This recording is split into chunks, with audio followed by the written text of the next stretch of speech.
बैत का मकसद है अल्लाह का कुर्ब, अल्लाह की बंदगी। सो जब हमने बैत की और हमने ये क्लेम किया कि हम ईमान वाले हैं, अब जनाब आजमाया जाएगा।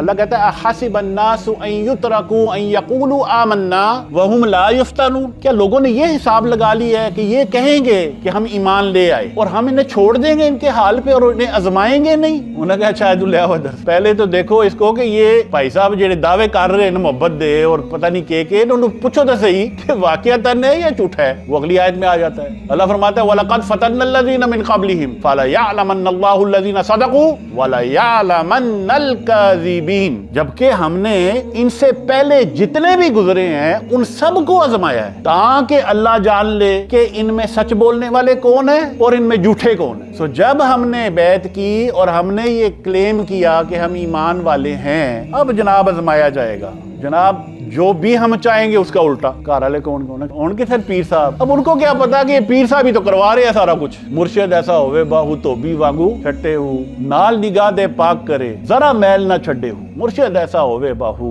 रू रू दे विच वसे हूँ। सो मुर्शिद तो ये होगा कि जो मुश्किल से मुश्किल तरीन टेस्ट में डालेगा, निचोड़ेगा, आजमाएगा। उन्हें क्या कि कायम रहना है, हिलना नहीं है, साबित कदम रहना है। हफ्तावार लेक्चर में शिरकत के लिए अपने करीबी बुरहानिया के सेंटर में तशरीफ लाएं।